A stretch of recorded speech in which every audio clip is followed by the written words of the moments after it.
Hello everyone, আসসালামু আলাইকুম। আজকে আমি চতুর্থ শ্রেণীর তোমাদেরকে মূল্যায়ন পরীক্ষার প্রশ্ন কী রূপ আসতে পারে সেই সম্পর্কে ধারণা দিব। এটা আমার হাতে একটা মূল্যায়ন পরীক্ষার প্রশ্ন আছে। এটা আমি যে আমার স্টুডেন্ট থেকে নিয়েছি তোমাদেরকে দেখাবো বলে। তোমাদের কি কি আইটেম থেকে প্রশ্ন হবে সেই পুরো বিষয়টি আমি আলোচনা করে এখানে দেখিয়ে দিব, আনসারগুলো বের করে দিব।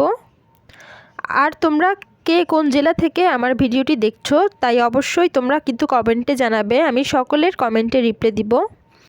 আমি সারাদিন রোজা রেখে টায়ার্ড হয়েও তোমাদের জন্য ভিডিও বানাচ্ছি, তাই অবশ্যই কিন্তু আমার ভিডিওটি একটা লাইক দিয়ে যাবে আর কমেন্টও করবে। তাহলে চলো শুরু করি। তোমাদের মূল্যায়ন পরীক্ষায় দেখো, মূল্যায়ন পরীক্ষা 2025 শ্রেণী চতুর্থ, বিষয় গণিত, পূর্ণমান 40। তোমাদের 40-এ পরীক্ষা হতে পারে। তারপরে দেখো সময় 1 ঘন্টা 30 মিনিট। 1 নাম্বার কি বলেছে, সংক্ষেপে নিচের প্রশ্নগুলোর উত্তর দাও। অঙ্কে লেখো 1,12,13,608। এখন এটা কিভাবে করবে আমি দেখিয়ে দিচ্ছি। প্রথমে আমাদেরকে কি বলেছে 1 কোটি, তাই 1 কোটি পর্যন্ত ফোঁটা দিয়ে আসতে হবে। একক, দশক, শতক, হাজার, অযুত, লক্ষ, নিযুত, কোটি। দেখো এটা জায়গা হচ্ছে না, আমি উপরে আবার দেখিয়ে দিচ্ছি। তোমাদেরকে কয়টা ফোঁটা দিতে হবে, কোটি পর্যন্ত ফোঁটা দিতে হবে। একক, দশক, শতক, হাজার, অযুত, লক্ষ, নিযুত, কোটি। কত কোটি বলেছে, 1 কোটি, তাই কোটির জায়গায় 1 বসিয়ে দিব। তারপর বলেছে কত, 12 লক্ষ। এবার 12 লক্ষর ঘর খুঁজে বের করতে হবে, লক্ষের ফোঁটা কোনটা। তাহলে একক, দশক, শতক, হাজার, অযুত, লক্ষ। লক্ষের ফোঁটা হচ্ছে এটা। তাহলে লক্ষের ফোঁটা বরাবর কত বলেছে, 12 লক্ষ, তাই 12 লক্ষ দিব। এই যে লক্ষ, 12 লক্ষ, 13,608। এবার হাজারের ফোঁটা বের করতে হবে। একক, দশক, শতক, হাজার। কত হাজার বলেছে, 13,000। একক, দশক, শতক, হাজার। তাহলে 13,000 লিখি, 13,000। এবার 608, একক, দশক, শতক, 608।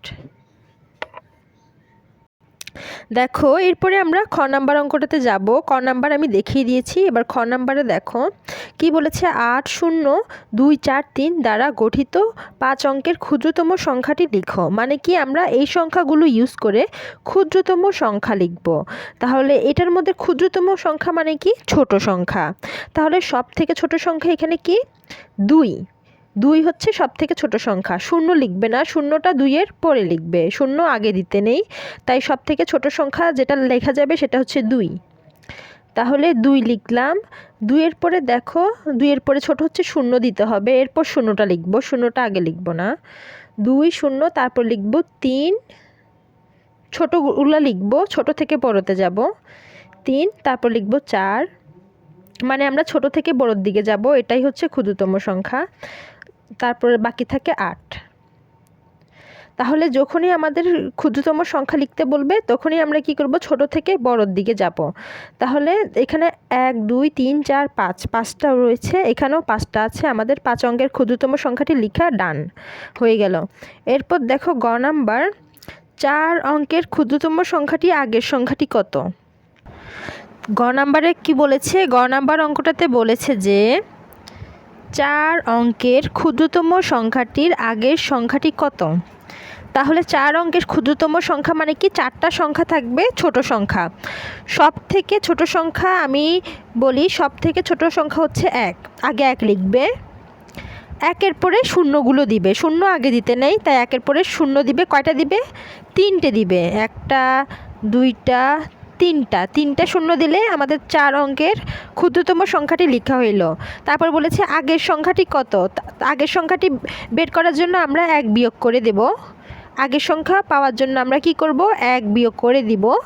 তাহলে 0 থেকে 1 যায় না, 10-এর থেকে 1 বাদ দিতে হবে। 10-এর থেকে 1 গেলে 9, হাতের একটা দিয়ে দিব এখানে।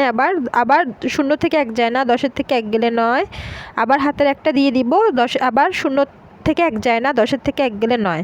তাহলে গ নাম্বারের উত্তর কি, 999। 4 অঙ্কের ক্ষুদ্রতম সংখ্যাটির আগের সংখ্যাটি হচ্ছে কি 999। আগে আমরা 4 অঙ্কের ক্ষুদ্রতম সংখ্যা লিখেছি, 1 দিয়ে 3টা শূন্য হচ্ছে 4 অঙ্কের ক্ষুদ্রতম সংখ্যা। এরপর আগের সংখ্যা বের করার জন্য আমরা 1 বিয়োগ করে দিয়েছি। এরপরে আসি ঘ নাম্বার অঙ্কটাতে।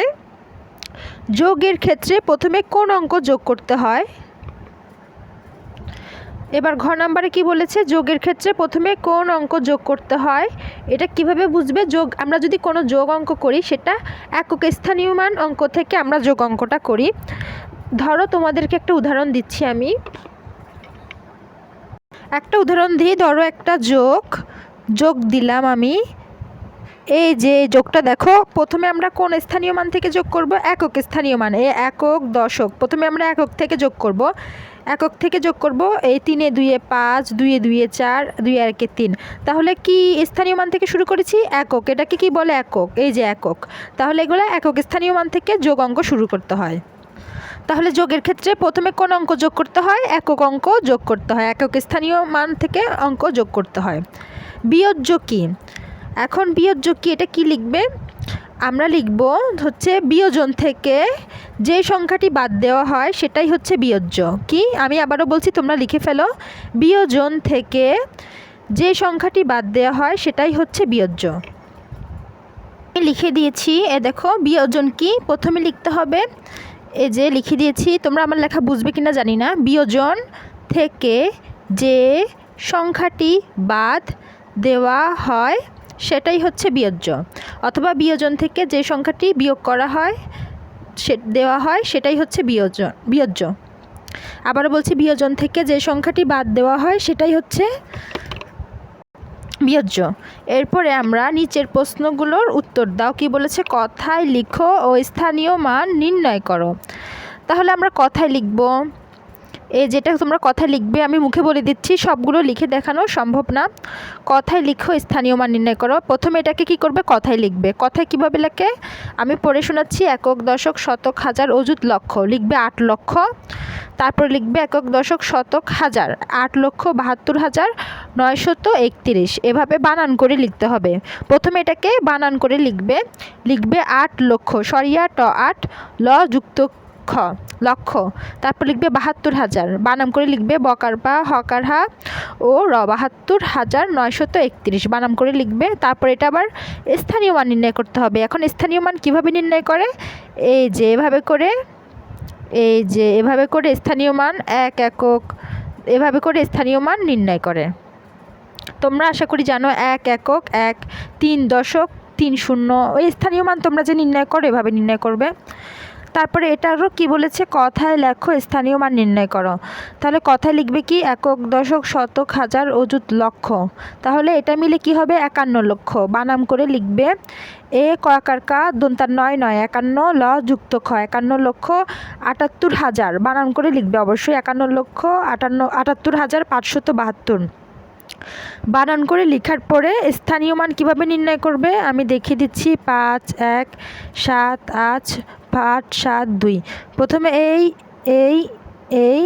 এভাবে করে স্থানীয় মান নির্ণয় করবে। তোমরা আশা করি পারো। এখানে জায়গা হচ্ছে না তাই দেখাতেও পারছি না, এর জন্য সরি। এরপর হচ্ছে খ নাম্বার, বৃহত্তম থেকে ক্ষুদ্রতম সংখ্যাটি সাজিয়ে চিহ্ন দ্বারা প্রকাশ করো। তাহলে বৃহত্তম সংখ্যা মানে কি? বড় সংখ্যা। আগে সবার প্রথমে বড় সংখ্যাটা লিখব। তাহলে এখানে সবার প্রথমে বড় সংখ্যা কি? একক দশক শতক হাজার 5,238, নাকি একক দশক শতক হাজার 8,324, নাকি 7,329, নাকি 6,137? কোনটা সব থেকে বড় সংখ্যা? হচ্ছে 8,324। এটা আগে লিখবে। 8,324 লিখে কি করবে? বলছে বৃহত্তম থেকে ক্ষুদ্রতম সংখ্যা, তাই এই দিকে একটা চিহ্ন দিতে হবে। এই দিকে চিহ্ন দিয়ে তারপরে বড় কোনটা? এটার পরে বড় হচ্ছে 7,329 নাকি 7,325? 7,329 লিখবে। 7,329 মানে আগে বড় থেকে ছোটোর দিকে যাবে। তারপরে লিখবে 7,325 মানে বড় থেকে ছোটোর দিকে যাচ্ছি আমরা। 7,325। তারপরে কি লিখবে? তারপরে বড় কি আছে?